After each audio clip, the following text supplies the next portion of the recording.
እያንዳንዱ እርምጃ የእናትን ህይወት ይወስነዋል።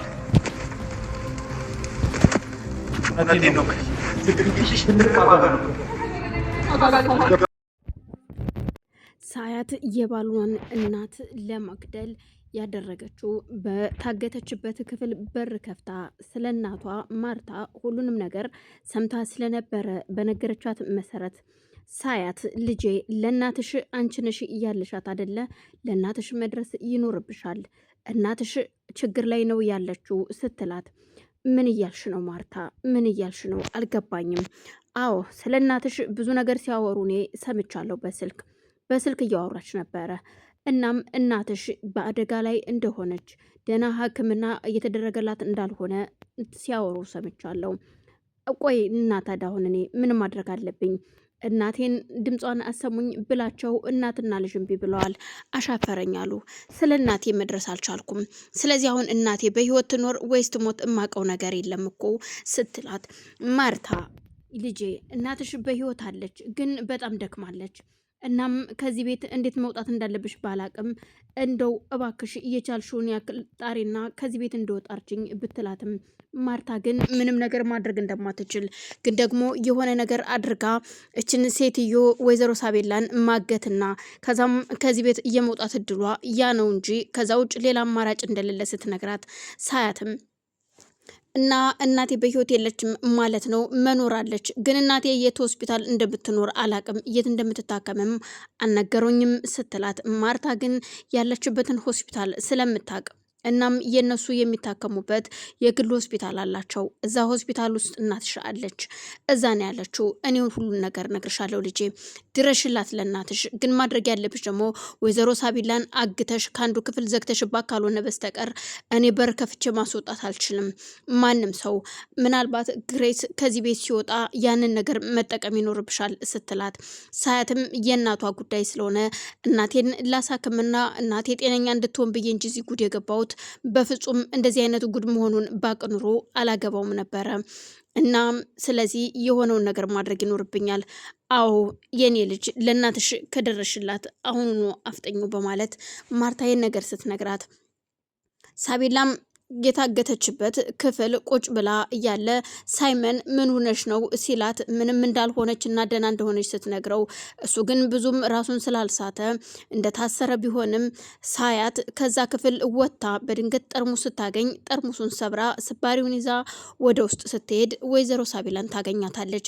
ወይዘሮ ሳቢላን እንዳገኘቻት አንገቷን ሩጣ ስትይዛት አንቺ የተረገምሽ እኔን እዚህ እያሰቃየሽ እናቴንም እዛ በሞት ጥላ ላይ አድርገሻታል። እናቴ ሞታለች አይደለ ወይ ስትላት ምን እያደረግሽ ነው አንቺ ልጅ? እባክሽ ልቀቂኝ፣ ምን ልታደርጊኝ ነው ስትላት ከዚህ በኋላ አንቺን እስከ ወዳኛው ሸኝሻለሁ እንጂ አንቺን እየተለማመጥኩ እናቴን ስልክ አሰሙኝ እንኳን ብላችሁ እምቢ ብላችኋል ስትላት ልትወጋት ስትል ድንገት ከዚህ መጣ ሳይባል ክሬስ ድንገት ይደርሳል። እናም ቆይ ምንም ነገር እንድታስጥለኝ እንዳትሞክር አይካልክ ግን እናትህ ያልሆነ አደጋ ይደርስባታል ብላ ፊቱን ወደ እሷ ስታዞረው ድንገት ወይዘሮ ሳቤላ ሳያትን ትገፈትርና ሶፋ ላይ ትጥላታለች።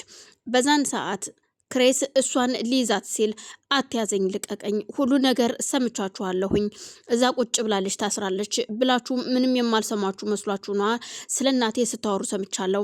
እናቴን በስልክ አገናኙኝ፣ ድምጿን ልስማ እንኳን ስል እናንተ ግን አሻፈረኝ አላችሁ።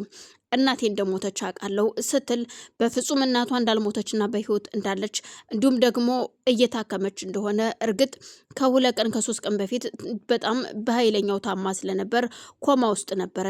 አሁን ግን ከኮማ ወጥታ ደህና ነች። እናም መረጋጋት አለብሽ ሳያት፣ እዩልሽ ራስሽን አደጋ ላይ እንዳትጥዩ ሲል ያስፈራራታል። በፍጹም ከዚህ በኋላ አልፈራችሁም። ቆይ ማን ነው ይሄንን ነገር የነገረሽ? እንዴት ልታውቂ ቻልሽ? በፍጹም ራሴው ስልክ ስታወሪ ነው የሰማሁሽ አንቺ፣ ለዛ ነው። በፍጹም እንደዛ አይሆንም በማለት ወይዘሮ ሳያት በጣም ትናደድና በጣም ጥሩ አይውልሽ ሳያት፣ አንድ ነገር ልንገርሽ፣ በህይወት መኖር ከፈለግሽ እኛ የምናደርገውን ነገር ባትከታተይ መልካም ነው። ማን እንደነገረሽ አውቃለሁ። አይውልህ ልጅ ሳይመን እንኳን እዛ ታስሮ እሱ ባይጮህና ባልደርስለት እናቴ ልትገያት ነበር ሲላት በፍጹም አዎ፣ ምክንያቱም እኔም ለእናቴ ስል ነው ከዚህ ውስጥ የገባሁትኝ።